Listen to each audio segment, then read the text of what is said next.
역덕캣. 안녕하십니까. 여러분의 응원에 신이 나는 역사 덕후 고양이 역덕캣입니다. 오늘은 본격 춘추전국사 7편 내전의 시대편에 대해 이야기해 보겠습니다. 위에 보이는 링크로 이전 편을 보고 오시면 더 재밌게 쉽게 이야기를 즐기실 수 있습니다. 자, 그럼 어서 시작해 볼까요? 여러 역사들을 두루 살펴보다 보면 특정 시기에 비슷한 류의 사건이 다수 일어나는 특이한 시대를 만나볼 수 있습니다. 유독 모든 나라들의 전쟁이 잦았던 시절, 유례없는 평화가 길게 이어졌던 시절, 사회 발전이 급속하게 이루어지던 시절, 특정 국가들 간의 교류가 활발했던 시절 등등. 같은 맥락에서 기원전 711년에서 기원전 690년까지 춘추시대 중국의 여러 나라들의 상황을 한마디로 요약하자면 내란의 시대라고 정의할 수 있을 것 같습니다. 주나라라고 하는 헤게모니 국가의 힘이 약화되면서 각 나라는 좀 더 각 나라의 내부 권력 쟁탈에 집중하게 됩니다. 각 나라마다 여러 가지 양상을 보이기는 했지만 이 시대 거의 모든 주요 국가들의 내부에서는 혈육 간 혹은 군주와 신하 간 내부 권력 쟁탈이 노골적으로 이루어지기 시작합니다. 또한 이러한 내부 권력 쟁탈은 결국 국제전의 양상으로 확전되어 중원 주요 국가들의 힘을 모으지 못하고 분산되는 효과를 일으켰고, 이러한 힘의 분산은 남쪽에서 급격하게 성장하고 있던 슈퍼빌런 조나라에게는 매우 유리한 상황을 만들어 주었습니다. 이제 시간의 흐름에 따라 이 시대 주요 국가들의 내부 혹은 외부에서 어떤 일들이 일어났는지 하나하나 살펴보도록 하겠습니다. 내란의 시대의 시작을 알린 것은 기원전 711년 노나라입니다.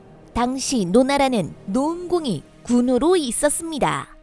노흥공은 노해공의 서자로 종법 제도에 따르면 원칙적으로 군우가 되기 어려운 상황이었습니다.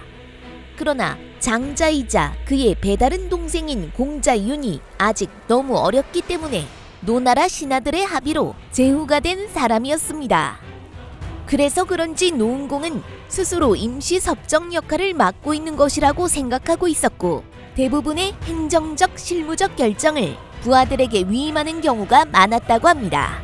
그러다 노흥공은 운 좋게 정장공 제2공과 손을 잡으면서 위나라, 송나라, 채나라, 진나라의 연합 세력을 상대로 한 전쟁에서 승리하며 일약 중원의 주도 세력 중 하나로 부상하게 됩니다.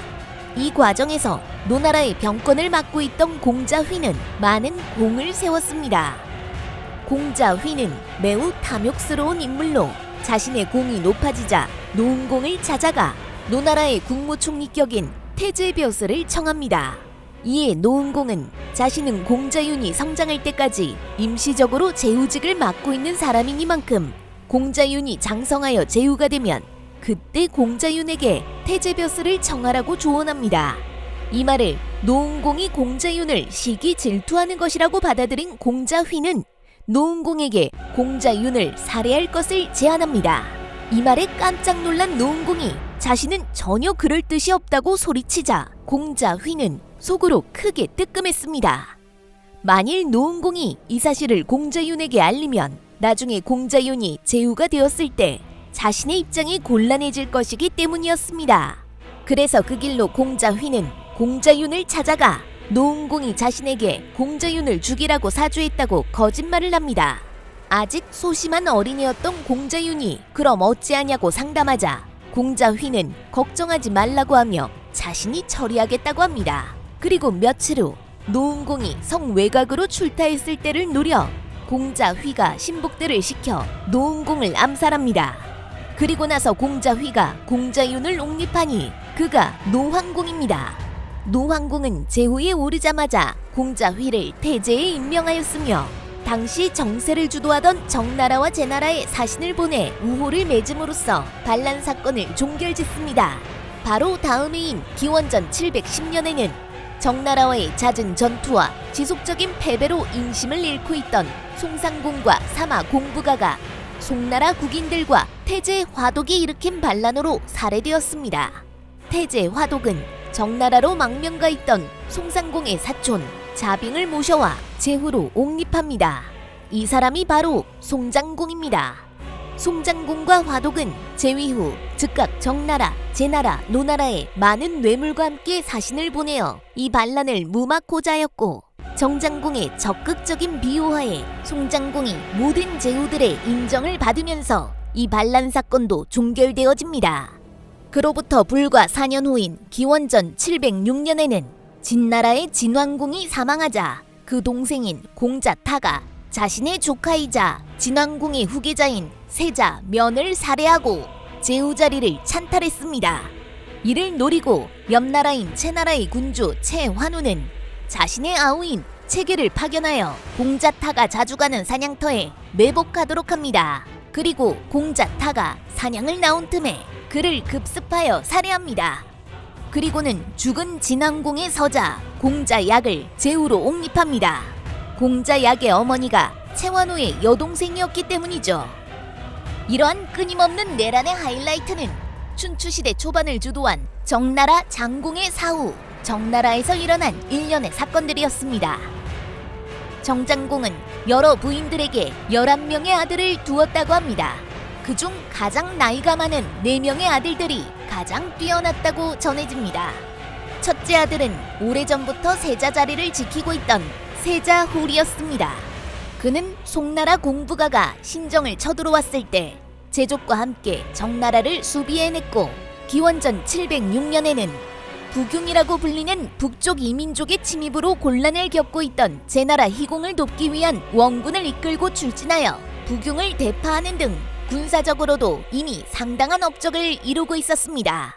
둘째인 공자돌 역시 어려서부터 군사적 재능이 뛰어나서 정나라 북쪽 국경을 노리고 있던 부균과의 전투에서 여러 차례 승리했으며, 국경지대 인근에서 계속 충돌하던 위나라의 군대를 형인 세자홀과 물리치는 등 상당한 공적을 이루고 있었습니다. 그 외에도 셋째인 공자미, 넷째인 공자의 역시 뛰어난 인재들이었다고 알려져 있습니다. 정장공은 4명의 아들 중 공자돌에게 가장 마음이 기울었던 것으로 보입니다.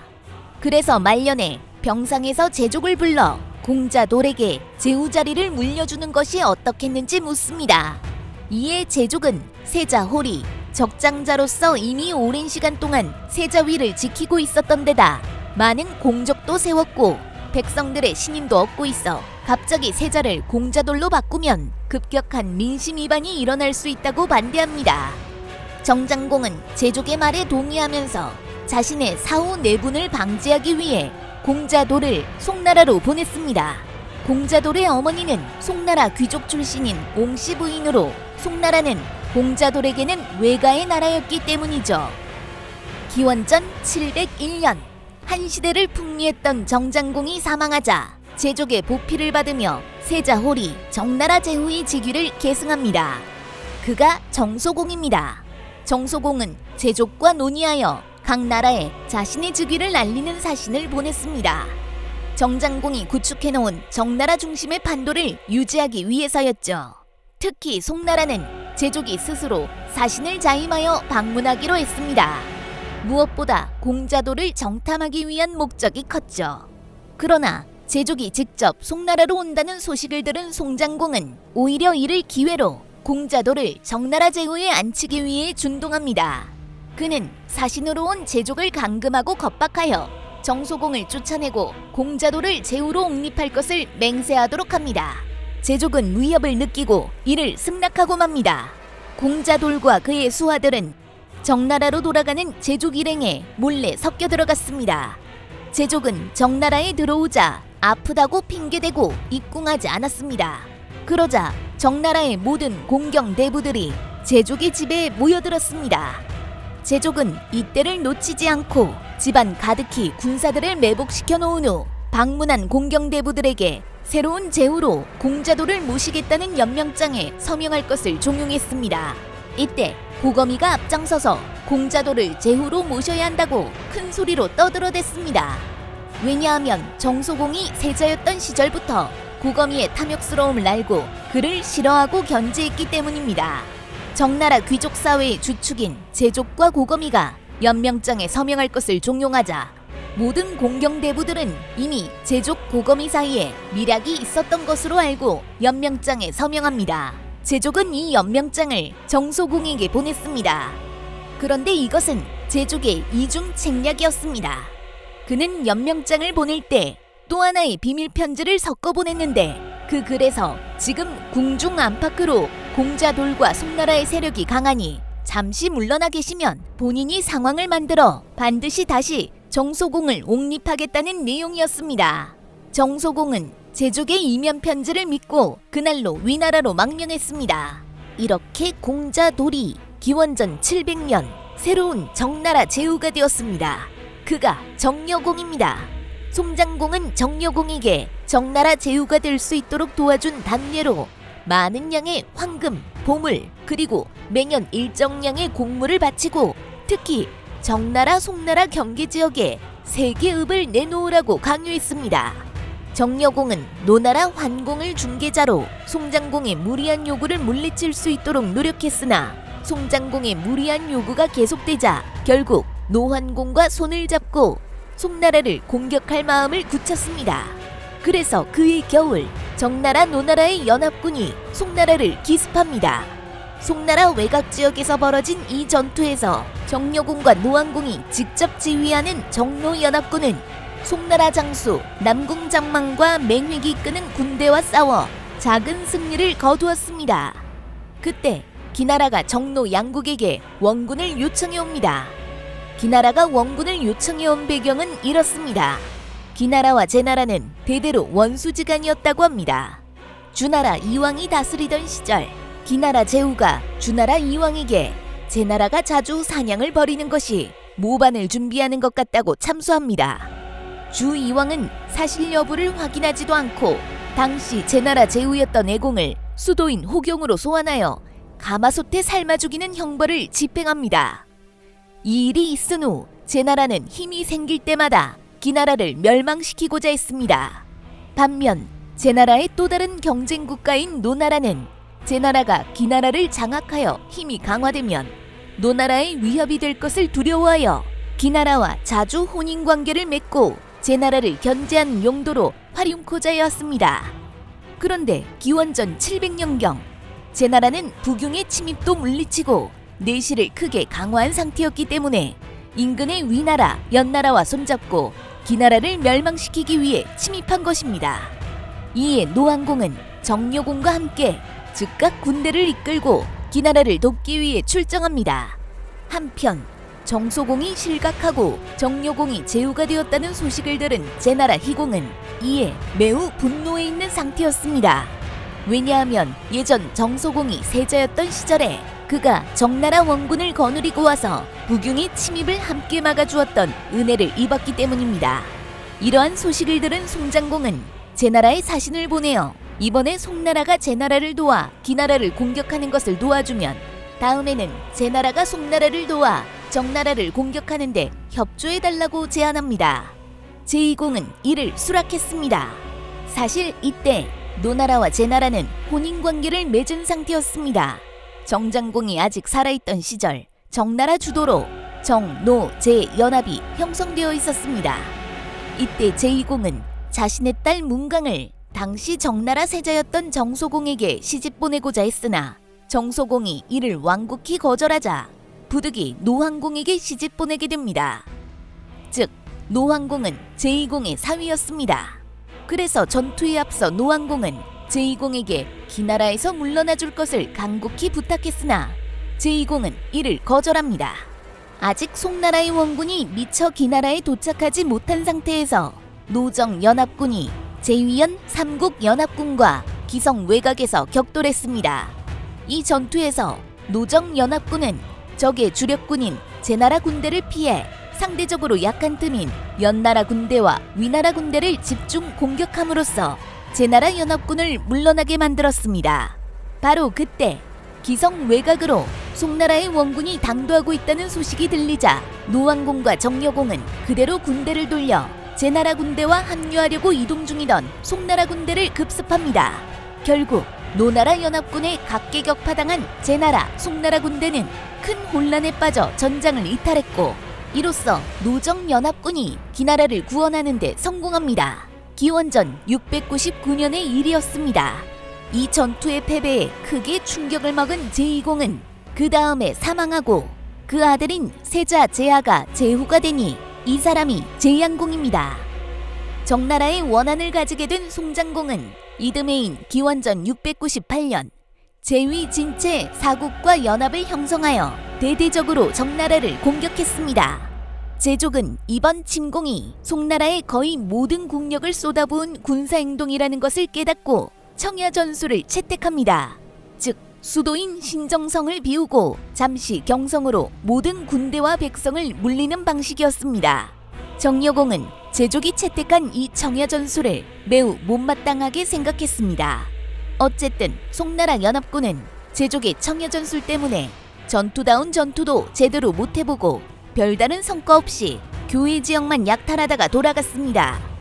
이때 송장공은 신정성 내 왕의 숙소인 태궁의 석가래를 가져다가 송나라 수도 상구에 성문 석가래로 썼다고 합니다. 정나라를 조롱하기 위한 조치였지요. 이러한 소식을 들은 정여공은 다시 한번 제족에게 큰 반감을 가지게 되었습니다. 다음 해인 기원전 697년 주환왕이 궁허했습니다.